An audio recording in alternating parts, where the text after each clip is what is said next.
Welcome to my YouTube channel computer education Bangla. তো আজ আমরা শিখব এক্সেলের সমস্ত বিষয়বস্তু বা এক্সেল অল ডিটেলস। তা আজ এক্সেলের সমস্ত ডিটেলস নিয়ে আমরা আলোচনা করব। তা চলুন ভিডিওটি দেরি না করে শুরু করা যাক।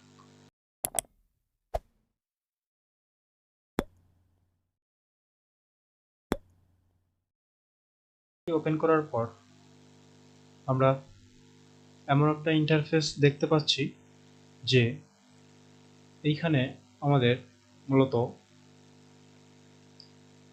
প্রথমেই বলি যে এই যে আমাদের একটা মার্ক করে দিলাম, এই মার্কটাতে হলো কুইক অ্যাক্সেস টুলবার। এই কুইক অ্যাক্সেস টুলবার কাকে বলা হয় সেটা আমরা দেখব। এই যে এই কোনায় কাস্টম, নিউ, ওপেন, সেভ, এগুলোকে বলা হয় কুইক অ্যাক্সেস টুলবার। তা এরপর আমাদের এই যে আমরা দেখতে পাচ্ছি এখন এখানে F10 লেখা আছে, এটাকে বলা হয় নেম বক্স। তা এইটা হলো সম্পূর্ণ আমাদের নেম বক্স।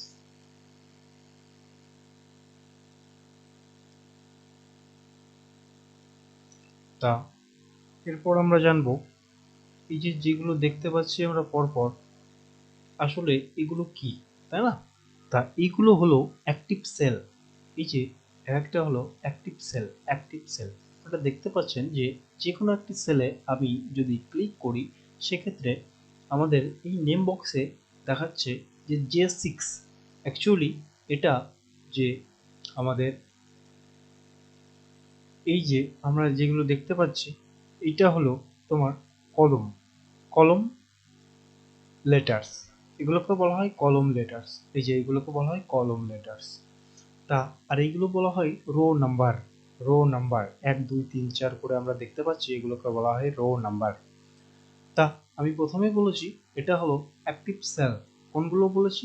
এইগুলো হলো অ্যাক্টিভ সেল, এগুলোকে বলা হয় সাধারণত সেল। এরপর আমরা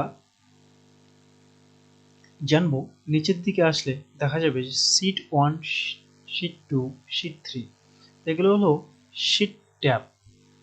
তা এই যে এই পরপর যে আমরা বাড়াচ্ছি এগুলো হলো শিট ট্যাব।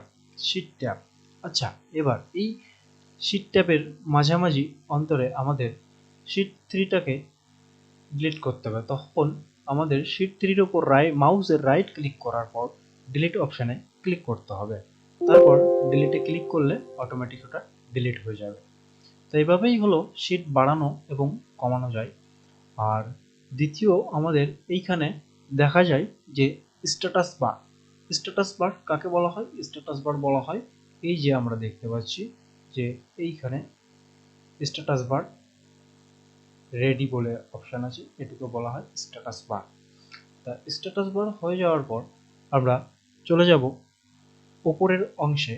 ওপরের অংশে এটিকে বলা হয় ট্যাব লিস্ট। এটিকে বলা হয় ট্যাব লিস্ট। আর এই যে এইখানে আছে যে ফরম্যাট, সেল বা টেবিল, এইটিকে বলা হয় সেলে রিবন। অ্যাকচুয়ালি এটাকে বলা হয় রিবন। তো রিবন হয়ে যাওয়ার পর আমরা এবার ডান সাইডের নিচের দিকে চলে আসবো। তো আমরা প্রথমেই দেখতে পারবো যে এখানে 3টি পরপর স্কেল করা আছে, এটিকে বলা হয় পেজ ভিউ। পেজ ভিউ এখানে দেখে আমরা পেজ ভিউ করতে পারি, নানান ধরনের পেজ ভিউ আমরা করতে পারি। দেখতেই পাচ্ছেন নানান ধরনের পেজ ভিউ আমরা করতে পারছি। তারপরেই আমরা চলে যাব তার পাশেই আমাদের, সেটা হলো এটা zoom out and zoom in. এটার দ্বারা কি হয়? আমরা এটার দ্বারা সেলটাকে জুম করতে পারি, সেলটাকে জুম আউট করতে পারি। এবার এই যে এইখানে আমরা কাজ করব সম্পূর্ণ, সেটা হলো অ্যাক্টিভ সেলের মাঝে আমরা কাজ করব, সেটাকে বলা হয় ওয়ার্কশিট ইনসেন্টিভ সেলস। ওয়ার্কশিট এটাকে বলা হয় ওয়ার্কশিট ইনসেন্টিভ সেল। এরপর আমরা আস্তে আস্তে আমাদের এই হোম ট্যাবের এইগুলোর সঙ্গে আমরা সাক্ষাৎ করে নেব।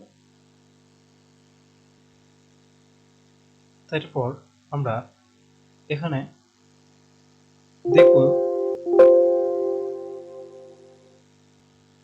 তারপর আমরা এইখানে দেখতে পাচ্ছি যে আমাদের এক্সেলের একটা লোগো চিহ্ন আছে। তো একদম উপরে কোনায় বাঁ দিকে সেটাকে বলা হয় রিবন স্টার্ট বাটন। তা এটির দ্বারা কি হয়?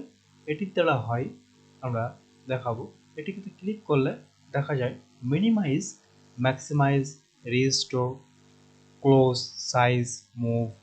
তা এটা সম্পূর্ণ যদি কাটতে ইচ্ছা হয় আমাদের, তাহলে আমরা কিবোর্ডের অল্ট প্লাস F4 ফাংশন কি অল্ট প্লাস F4 প্রেস করব। তা আমরা এখন ক্লোজ করছি না। তারপর আমাদের এই যে file, home, insert, page, layout, formulas, data, review, view, developer, help, এই যে আমরা হোম, ইনসার্ট থেকে হেল্প পর্যন্ত এগুলোকে বলা হয় রিবন ট্যাব।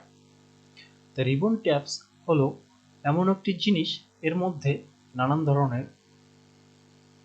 রিবন ট্যাবসগুলো নানান ধরনের হিসাবে কাজ করে। যেমন হোমে অনেক কিছু কাজ করছে, যেমন এটা আমি দেখাই তোমাদের, সেটি হলো এটাকে অ্যাকচুয়ালি সম্পূর্ণ বলা হয়, এই যে ফন্টের যে বিভাগটা সম্পূর্ণ বলা হয় রিবন বার।